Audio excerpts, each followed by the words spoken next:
घरेलू तनाजे पर बाप ने 7 साला मासूम बच्ची का कत्ल किया। बात शुरू हुई मियां बीवी के तू तू म्या म्या से और खत्म हुई मासूम बेटी के कत्ल पर। यह दिलखराश, इंसानियत सोज और काबिल मजम्मत वाकया 29 अप्रैल की शाम 8:20 का है, जब यह खबर चारों तरफ आग की तरह फैल गई कि शुमाली कश्मीर जिला कुपवारा के जब खुरहामा इलाके में एक मासूम बच्ची का गला कटा हुआ पाया गया। इस अफसोसनाक वाक़े के बाद पुलिस ने मामले की तहकीकात शुरू कर दी और सिर्फ 3 दिनों के अंदर पुलिस की तफ्तीश से ये बात सामने आई कि कातिल कोई गैर नहीं बल्कि मासूम और नाबालिग बच्ची का बाप है, जिन्हें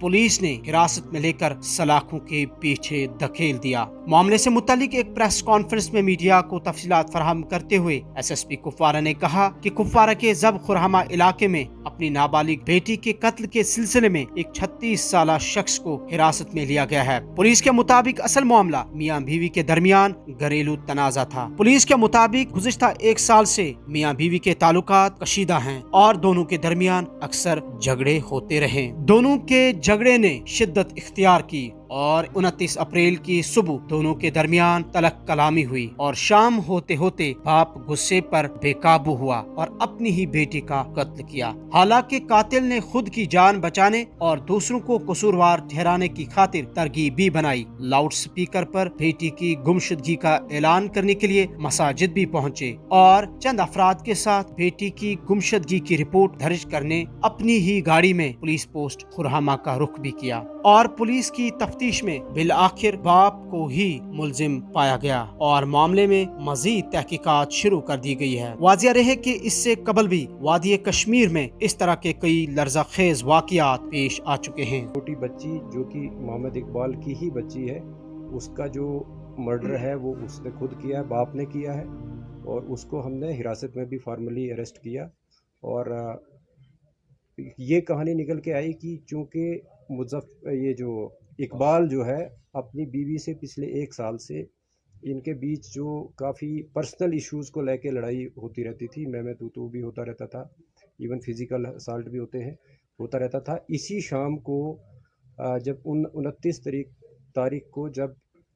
इकबाल चूँकि पेशे से एक ड्राइवर है, गाड़ी चलाता है सूमो, वो घर लगभग 4:15 बजे के करीब जब घर आया, उसके बाद उसने जो शाम के लिए जैसे गांव में होता है कि लकड़ी काटी जाती या दूसरे कोई और डोमेस्टिक काम जो है वो किए, और जब 6 बजे के आसपास काम ख़त्म करके फिर अपने घर में पहुंचा तो बीवी के साथ दोबारा से उसका, क्योंकि उस सुबह भी उसका झगड़ा हुआ था और शाम को फिर से उसका काफ़ी लड़ाई हुई, आपस में बहस मुआवजा हुआ और इवन कि उसकी वाइफ ने इसको स्लैप भी किया। तो इसी बीच में वो जो एंगर जो है उसका, वो अनकंट्रोल्ड एंगर जो आया, उसने चाहा कि वो अपने आप को मर्डर करता, बट वो एक नाइफ लेके वहाँ से निकलने की, वो उसने ये बहाना किया कि मैं अपने गाड़ी का जो टायर है वो पंचर हुआ है और उसको पंक्चर को मैं ठीक करवाऊंगा। तो वो वहाँ से अपने घर से निकलता है, जिसको जाते वक्त उसके ब्रदर शौकत जिनका नाम है, इसकी वाइफ, उसके चाचा, वो सारे लोग उसको देखते हैं और उसका कज़िन जो है वो देखते हैं कि वो घर से निकल रहा है और छोटी बच्ची उसके पीछे चल रही है। और वो इतने में बच्ची जो है उससे कुछ पैसे 5 रुपये मांगती है, तो वो उसको 10 रुपये देता है, बट वो पीछे नहीं देखता है और बच्ची उसको फॉलो करती है, जिसको काफ़ी और भी हमारे पास गवाह हैं जिन्होंने उसको बच्ची को फॉलो करते हुए देखा। और वो गाड़ी में ही बच्ची जो है इकबाल के साथ बैठ गई। इसके बाद वो हार्डन की तरफ आया और फिर उसके बाद सीवर की तरफ, खुरामा की तरफ आया, और जहाँ पे गाड़ी में ही, चूँकि उसके बाद इफ्तारी का भी वक्त था और गाड़ी उसने एक आइसोलेटेड प्लेस पे लगाई। जब देखा कि लोग जो है वो चूँकि इफ्तार के बाद रश भी कम हो जाता है, आजकल तरावी का वक्त होता है, और जो ही तरावी के लिए लोग निकल पड़े, तो उसने ये सोचा कि लड़की मेरे साथ है, अगर मैंने भी अपने आप को ख़त्म करना है तो इसका क्या करूं। और वो जो आउट ऑफ रेज जो है वो पहले बच्ची का गला घोंटा और बच्ची जो है उसकी डेथ जो है उसी में हो गई। और वो अपनी सोच को बदलते हुए सोचा कि बच्ची को मैं कैसे किसी जगह, ऐसी जगह रखूं कि वो उसकी डेड बॉडी जो है वो मिल जाए और फिर मैं अपने आप को भी ख़त्म करूं। बट जब वो वहाँ पे डेड बॉडी को अपनी गोद में उठा के अपनी गाड़ी एक रोड के साइड पे लगाता है और वो इस शेड पे, जहाँ पे आखिर में डेड बॉडी मिली है, वहाँ पे रखता है। वहाँ पे चूँकि इसने पहले ही अपने आप को ख़त्म करने के लिए एक चाकू जो है अपने घर से लिया था, और उससे फिर अपने इस जो जुर्म को वो दूसरा रुख देने के लिए, ताकि इसका शक जो है दूसरे लोगों पे भी जाए, और वहाँ पे शेड में जो है वो अब इस बच्ची की डेड बॉडी को रख के उसके बाद इसका गला काटता है। और जिस मिकदार में अदरवाइज एक ज़िंदा आदमी का ब्लड निकलना चाहिए उतना नहीं उससे निकलता है, वो आप हमने मौके पे भी देखा है। उसके बाद ये चाकू को धो के और अपने पास रख के फिर जाके अपनी गाड़ी को लाके हिस्ब मामूल जहाँ पे ये गाड़ी को रखता था वहाँ पे ही गाड़ी को दोबारा पार्क करके जब घर जाता है, उसके बाद ही घर वाले इसको पूछना शुरू होते हैं कि बच्ची आपके साथ गई थी और बच्ची कहाँ पे है। तो वो ये बहाना बोलता है कि बच्ची मेरे साथ नहीं थी।